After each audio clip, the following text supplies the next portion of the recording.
Hello everyone. So this video is going to be on utilitarianism, a popular moral theory. I want to walk through some basics about the theory and also talk about some popular objections. So I'll start with a brief overview. So to start, the basic principle of utilitarianism is that actions are right in proportion as they tend to promote happiness and wrong as they tend to produce the reverse of happiness. And to go into some more detail, utilitarianism can be, or at least popularly, is thought to be understood as the combination of the following three theses. So first we have consequentialism, which says that the goodness or badness of an action depends solely on consequences. So that is to say that if an action's good or bad, the way we determine this and what makes this true would not be the intentions or motives of the actor. It also wouldn't be whether or not, at least not directly, whether the action follows a certain rule or not. Rather, it's based on the consequences that the action brings about. But from this alone, from consequentialism alone, that is, we might not know what sort of consequences are in fact good. We could accept consequentialism and have a large variety of disagreement about what, in fact, are the consequences that actions are supposed to bring about if they're good. Um, so to get to utilitarianism, we have to bring in another thesis here, which says that the best consequences are those that involve the greatest amount of happiness and the least amount of the opposite or reverse of happiness, which is typically understood to be pain. Um, and the last thesis here is that everyone's happiness counts equally. And one thing to note about this last claim here is that what matters, or what this claim is saying, is just that one person's happiness is not more important than another person's happiness simply because of one person's happiness being more important itself than another person's happiness. And that might sound a bit unhelpful, but let's go into a bit more detail about what I mean here. So, utilitarians are typically fine with weighing up one person's happiness against the happiness of another person in cases where one person is able to, or we have good reason to think that they're able to experience more happiness than the other person. Ultimately, most utilitarians think that what matters really is the amount or degree of happiness in the world.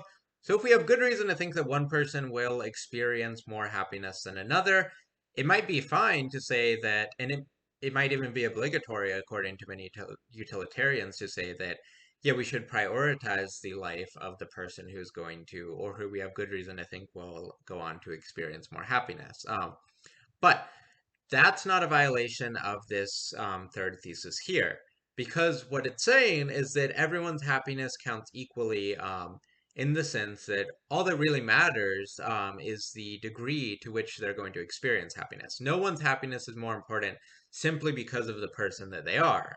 So if we were to have two people who were experiencing an equal amount of happiness, and we had good reason to think that they'd go on to experience an equal amount of happiness for the rest of their lives, and that maybe they'd have equally long lives as well, so that the total amount of happiness coming from each of them would be equal. We should not say that one of those people's lives is more valuable just because their happiness is more important. That would be a violation of the third thesis here,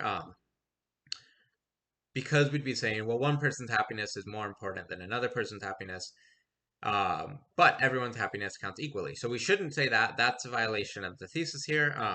But what's not a violation is to say that, well, each person's happiness here counts equally, but one person's just going to have more happiness. So we should prioritize them. Typically, utilitarians accept, if not think that we're obligated to accept that sort of claim. Okay, so hopefully that clears this point up a little bit. Now, one thing to say here is that utilitarians don't all agree on the way that we should understand what happiness is, or what the reverse of or opposite of happiness are. But for our purposes in this video, we can understand happiness to be pleasure and the opposite of happiness to be pain. And there are two reasons for this. One, this is how happiness and the reverse or opposite of happiness are defined by John Stuart Mill, who is one of the most, if not the most, historical defender of utilitarianism. And second, and somewhat in light of Mill's way of understanding happiness and the opposite of happiness in this way, this is definitely a very popular way to understand the theory. So it's not as though we're talking here about a niche or fringe version of the theory. Okay, so we'll work with that for the purposes of this video. Now, another thing to note here is that anything other than happiness is on the utilitarian view only good if it is either a part of happiness or something that leads to happiness. So it's not just according to utilitarians that happiness is the best consequence. It's really the only consequence that's good entirely for its own sake. Everything else, if it's good at all, as a consequence, is either something that leads to happiness or it's good as a part of happiness.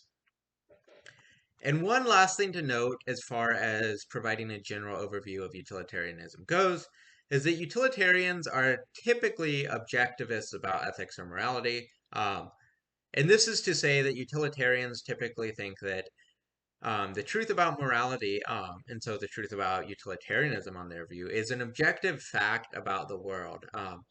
And this might entail various other claims. They might say, for example, that it's an objective fact about the world that happiness is good. Maybe it's also an objective fact about the world that we ought to promote happiness. And maybe it's also an objective fact about the world that our actions are good insofar as they promote happiness. And all of these, they might say, are not, and typically they'd say at least some of them are not simply expressions of our own beliefs, nor are they true dependent upon our own opinions or practices, or even our general like social norms.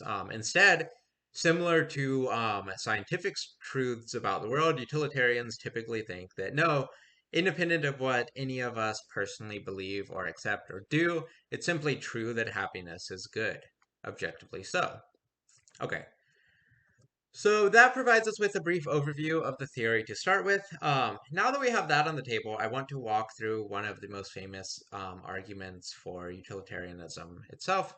So this is again from John Stuart Mill. So premise one, if something is desired, then it is desirable. Premise two, we each desire our own happiness. Therefore, from one and two, the happiness of each of us is desirable. Premise four, if the happiness of each of us is desirable, then general happiness is desirable. Therefore, from 3 and 4, general happiness is desirable. Premise 6, if something is desirable, then that thing is good. Therefore, from 5 and 6, general happiness is good. Okay, so with this argument on the table, let's lay it out again here so we can consult what we're working with. I want to walk through, consider a potential problem or problems for this argument. So I want to start by asking or drawing our attention to the notion of desirability or desirableness at work in this argument. And you might ask, well, what is it that we mean when we say that something is desirable? One option is that saying that something is desirable just means that there's someone who subjectively desires it. But if that's the case, then we might have some doubts about premises 4 and 6. So to start with premise 4, if my happiness is subjectively desired by me and your happiness is subjectively desired by you, this doesn't seem to entail that there's anyone who subjectively desires general happiness. It might be the case that, yeah, it's true that there's someone who subjectively desires the happiness of each of us, namely ourselves, but there's no one who subjectively desires general happiness. So it's not clear that we can make that move if this is what we mean by desirable. Also, when it comes to premise 6, we might have doubts here. So if the desirableness of happiness just means that it's subjectively desired, then this seems to fall short of showing that it's objectively good. We might think that, well, certainly people all the time can subjectively desire things that don't turn out to be good, or at least that we don't think are good. And even if we're not sure whether or not that is in fact the case, it's still unclear why it should follow from that alone that the thing is in fact objectively good. So, okay, we might say, well, then what we need is a different understanding of what desirable means in regard to this argument. So one option is to say that, well, something's desirable if it has an objective property of being desirable. Whatever we might think that means. One option is that, well, something's desirable when it ought to be desired. It's sort of, or maybe if it's worthy of being desired, we might think something objective about the thing itself. So it's not about how we subjectively feel towards it or about it. It's rather the thing itself, in some way or another, has a property that makes it desirable. It is such that by its nature it ought to be desired, or it's worthy of being desired. But if that's the case, then we might have doubts about premise one. It's not clear in this case that if we have something that's merely desired, subjectively so by us, then we can move to the claim that it's desirable in this way. Um, yeah, so why should the mere fact that someone desires something prove that it has a subjective property? That's itself unclear. So depending on how we understand the notion of desirability or desirableness at work in this argument, it's not clear that premises 4 and 6 or premise 1 are ultimately correct. At least more might need to be said in order to motivate or explain why we should accept them.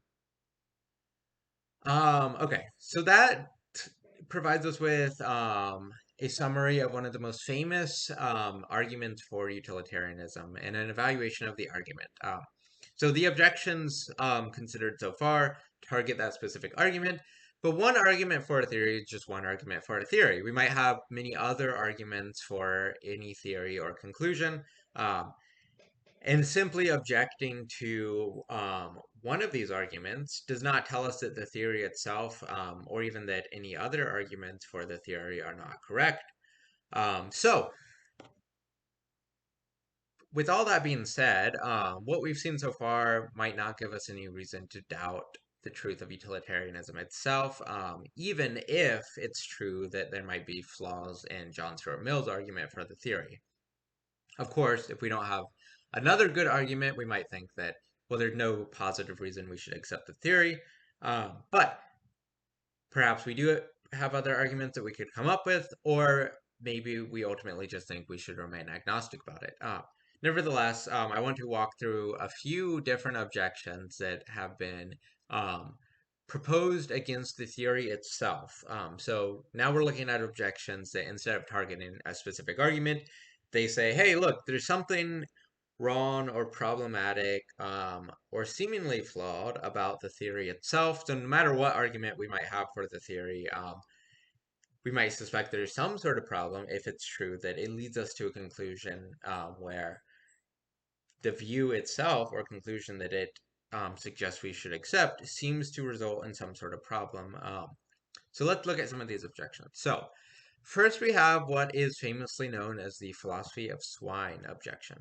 Uh, so some philosophers have been inclined to object that the utilitarian view, that the maximization of pleasure is the foundation of morality, is or entails that the good life for us, since it must be the sort of life with the most pleasure possible, is the life fit for swine or pigs.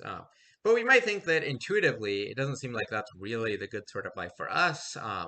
If we were just to kind of roll around in the mud all day like swine, we might imagine that, well, we wouldn't quite be satisfied, and we would think that even if someone we knew were to do that and feel satisfied and tell us they were satisfied, we might think that, well, they could have done something more with their life. Maybe we would even think that they're worthy of some criticism for having chosen a lifestyle of this sort. Um, so that's one objection to the theory. But John Stuart Mill himself talks about this objection and provides a response. His response is that we have higher faculties that make us capable of higher pleasures. So the basic idea here is that, yes, it's true, according to Mill and other utilitarians that accept his version of the theory, that the good life for us and the good life for swine are both based on whatever produces the most pleasure. Um, but um, there are different things that produce pleasure for us and that produce pleasure for swine. Namely, because we have certain higher faculties, faculties of reason, faculties of recognizing things like aesthetic value. That is, we can reason about philosophy and science, and we can recognize aesthetic value in things like music and the other arts. Really, we're going to get the most pleasure out of engaging with things like that, we might think. And Mill himself seemed to think. And so, really, the best life for us, while it's still one of pleasure, is not really going to look like a good life for a swine at all. And so he thinks that what's gone wrong in this sort of objection is assuming that because pleasure is what makes a life good for both us and for swine, we're going to be pleasured or receive pleasure from the same things, which he thinks is not true. So that's Mill's response to this objection. So another objection I want to look at here is what we might call the absurd cases objection.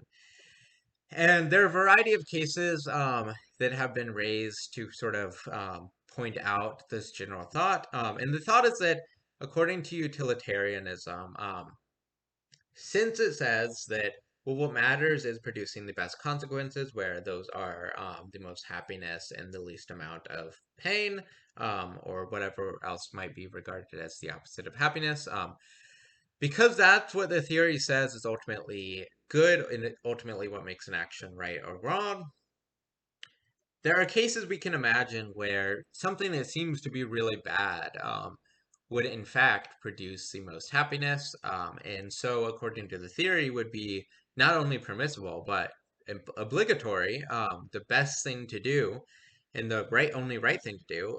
But nevertheless, it seems very counterintuitive that this would be so.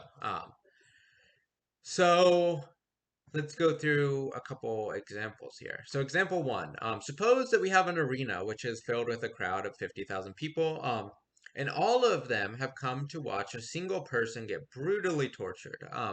The torture inflicted upon this person leads to pain, of course, but this pain, even though it's really extreme, is plausibly outweighed, we might think, by the massive amount of pleasure obtained by the 50,000 spectators.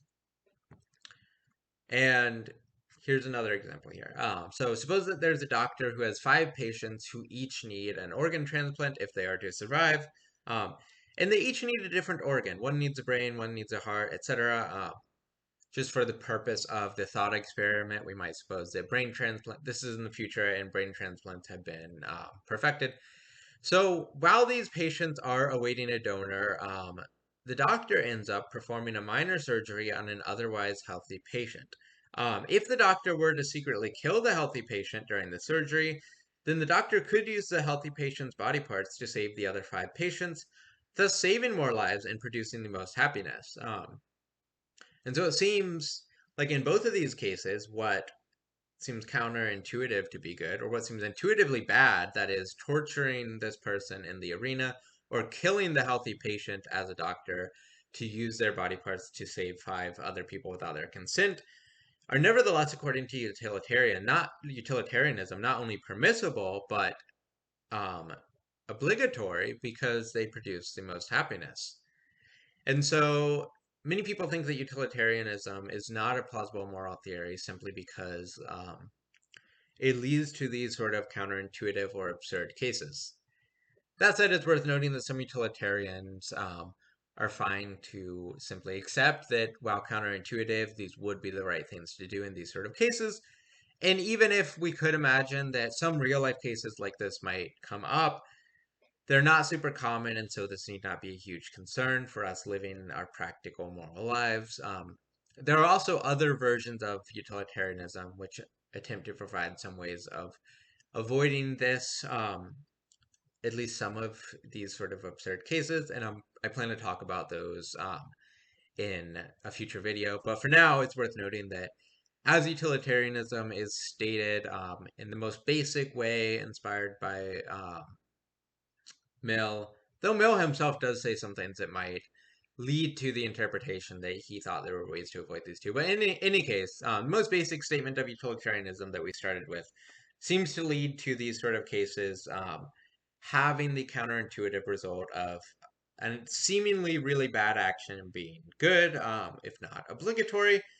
And so, unless a different version of the theory is to be provided, or we're able to modify the theory in some way, it seems like the utilitarian, if they still accept the theory, is left having to admit that, yeah, these things that seem really bad would in fact be good. Okay, so one more potential objection to the theory as a whole that I want to consider here is what might be called the demandingness objection. So for nearly all of the actions that we perform in our day-to-day lives, it seems plausible that some other action would produce more happiness. So for example, suppose that you spend $4 on a coffee. Well, if this is the case, you could have plausibly brought about more happiness if you had given this money to someone in need. You might think that, well, certainly if you didn't have your coffee, then maybe your day would have been a bit worse. Maybe you would have lost some happiness, understandably so. Nevertheless, there might be people who are in a lot more need than you, and if they had not had this $4, then their life or their day would have been affected much more significantly. And so, if you really are concerned with bringing about the most happiness, you could have given this money to them instead. Um, Further, it seems like you could plausibly bring about more happiness in the world if you were to give up many of your personal goals and spend time on things like hanging out with friends, focusing instead. Yeah. So further, it seems like you would plausibly bring about more happiness in the world if you were to give up many of your personal goals and time spent, to clarify, on things like hanging out with friends, and to instead focus on, as much as you can, on helping others. So it seems like, yeah, sure, you might have a happy life, pursuing the career that you want, hanging out with friends, spending time, maybe focusing on hobbies that really don't benefit anyone except for yourself, if they even benefit you beyond giving you some enjoyment while you're spending time on them, which I suppose a utilitarian would consider an objective benefit. But still, you might think that, okay, sure, you get all those benefits out of spending time on yourself, focusing on your goals and interests and likes. But if you were to give up all of that and spend your time as much as you can on helping others, you could do a lot more for them, plausibly so. You might think that, well, even if in the worst case scenario, you were to be pretty miserable by giving up all of these things that you like and living a life devoted solely to others, there are many people in the world who are in situations so bad that they may be dying, such that even if you're miserable, nevertheless, you're still producing the most happiness by being able to save the lives of other people. And we might think that even if what you're doing is not saving lives, but helping other people who are miserable, they might be miserable to an even greater extent if they're, say, suffering from poverty, extreme poverty, or disease, whereas you would just be disappointed that you can't spend time on your personal interests. And so it seems like, yeah, you could produce the most happiness in the world if you were to give up a lot of this stuff, if not pretty much all of it, and focus instead on helping others. Uh, but some people have insisted that this just seems too demanding. What we're looking at when we're looking to morality is something that tells us how we ought to live and govern our lives, what choices we should make. But if what we ought to do is what utilitarianism says, then we really don't have a plausible picture of how we should live our lives, because this is just too demanding to be a realistic, plausible picture of what we're obligated to do. And so some people have rejected utilitarianism for this reason. Okay, so this brings us to the end of this objection. So we've looked at an overview of utilitarianism itself. I walked through one of the most famous arguments from John Stuart Mill, talked about potential problems for that argument, and then talked about a few broad, general, and popular objections to utilitarianism as a theory on the whole. So that's all I want to cover in this video, but I hope this has been helpful and helps provide you with sort of a general picture of what utilitarianism is, what might motivate it, and also some problems that the theory might face.